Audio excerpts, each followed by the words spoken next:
Yes. Today we will find the expression for electrostatic potential due to point charge. Point charge मुळे electric potential किती तयार होणार आहे हे माहिती पाहिजे. आणि कुठला इलेक्ट्रोस्टॅटिक चॅप्टर आहे? फिजिक्स 12 फिजिक्स इलेक्ट्रोस्टॅटिक, त्यातला electric potential due two point charge. त्यासाठी पोटेन्शियल म्हणजे काय आधी समजून घ्या. बघा, चार्ज इन्फानाइट डिस्टन्सवर आहे. आता इन्फानाइट डिस्टन्स पासून गिव्हन डिस्टन्स पर्यंत युनिट पॉझिटिव्ह चार्ज आणण्यासाठी करावं लागणारं वर्क डन. काय करायचंय? Work done. वर्क डन म्हणजे फोर्स इंटू डिस्प्लेसमेंट. बरोबर. वर्क डन म्हणजे काय? Force into displacement. काय करायचं? वर्क डन करायचं. कशासाठी वर्क डन करायचं? युनिट पॉझिटिव्ह चार्ज म्हणजे 1 कुलम चार्ज आणण्यासाठी. कुठून? इन्फानाइट डिस्टन्स पासून. किती डिस्टन्सवर? आर एवढ्या डिस्टन्सवर, म्हणजे गिव्हन डिस्टन्सवर. म्हणजे कोयनेमध्ये वीज तयार होते, चंद्रपूरमध्ये वीज तयार होते, मुंबईमध्ये वीज तयार होते. ती वीज आपल्याला पाहिजे त्या ठिकाणी आणायचे चार्ज. राईट. म्हणजे इन्फानाइट डिस्टन्स पासून गिव्हन डिस्टन्स पर्यंत चार्ज आणण्यासाठी करावं लागणारं वर्क डन. राईट. म्हणजे वर्क डन म्हणजे फोर्स इंटू डिस्प्लेसमेंट. म्हणजे फोर्स काढायचा, डिस्प्लेसमेंट काढायचं, वर्क डन काढायचं आणि टोटल वर्क डन काढायचं आणि त्यालाच पोटेन्शियल म्हणायचं. कळलं? आता बघा, डायग्रामची माहिती बघूया. Sir, consider charge plus Q is placed at point O and charge unit positive charge be brought from infinity to point A. म्हणजे युनिट पॉझिटिव्ह चार्ज इन्फानाइट पासून ए पर्यंत आणलेला आहे असं कन्सिडर केलंय. काय म्हणलं? Consider charge plus Q is placed at point O. Unit positive charge be brought from infinity to point A.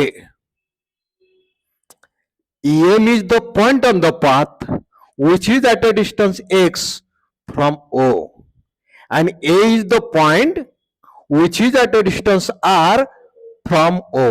म्हणजे पॉइंट M हा O पासून x एवढ्या डिस्टन्सवर आहे. पॉइंट A हा O पासून r एवढ्या डिस्टन्सवर आहे. And we have brought the unit positive charge from infinity to point A. आता बघा,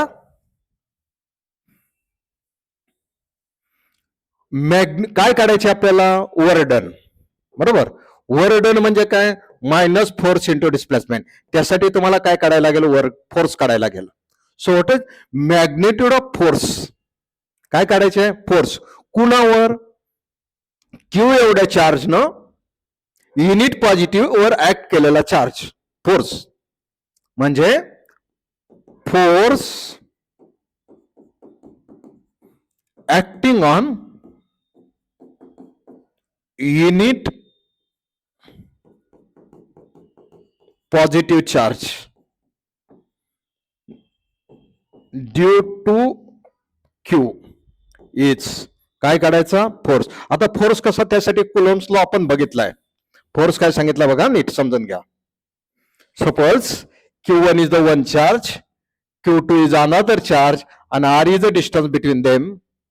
Then, according to Coulomb's law, force is directly proportional to product of charges and inversely proportional to square of distance between them. Hence, force is equal to 1 upon 4 pi epsilon 0 Q1 Q2 upon R square. Right. फोर्सचा formula लक्षात आला. आता बघा, एक charge काय? Q. दुसरा charge काय? 1. म्हणजे Q1 च्या ठिकाणी काय ठेवा? क्यू. दुसरा चार्ज 1 आणि दोघांमधलं डिस्टन्स किती बघा? आर किंवा एक्स. हिथं आणलंय आपण, कन्सिडर करा. म्हणजे एक्स स्क्वेअर. बघा. So magnitude of force acting on positive charge is 1 upon 4 pi epsilon 0 Q upon x square. Force लक्षात आला? 1 upon 4 pi epsilon 0 Q upon x square. Formula काय? Q1 Q2 upon R square. पण Q1 बद्दल एक Q घेतला आणि Q unit positive charge असल्यामुळे 1 घेतला आणि दोघातला डिस्टन्स x आहे. आता suppose charge moves through distance dx, then work must be done.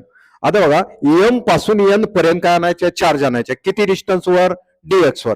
So work done डीडब्ल्यू is equal to minus force into displacement. Correct.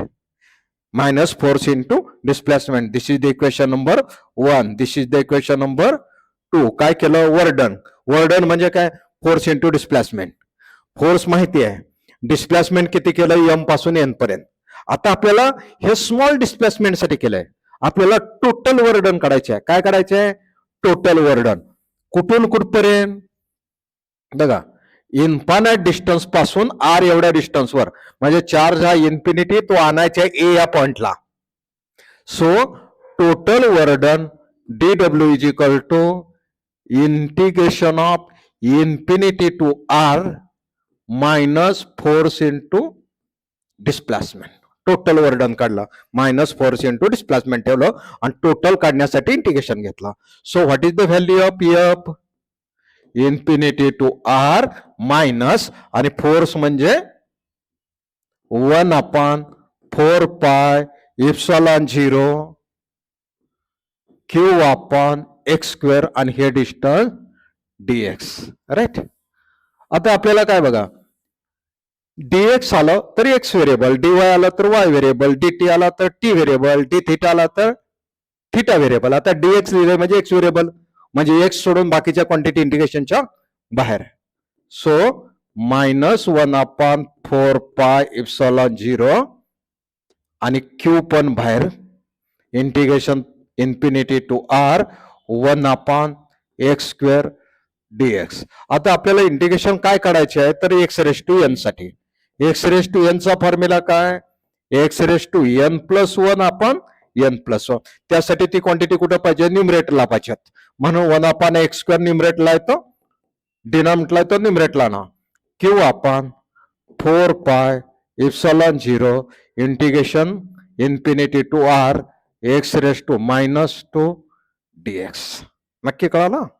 Now by using formula, x⁻n चा formula वापरा, म्हणजे power 1 न वाढवा. Minus Q/4 epsilon 0 x⁻² +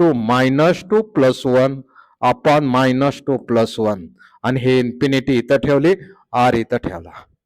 कळलं. इंटिग्रेशनचा formula समजून घ्या.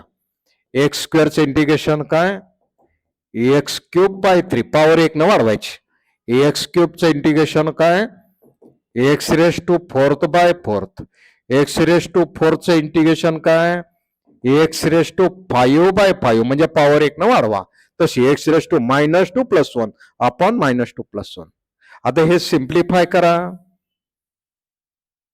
Minus Q/4 epsilon 0 x⁻² + 1 म्हणजे -1/-1 आणि हे इन्फिनिटी टू आर. सो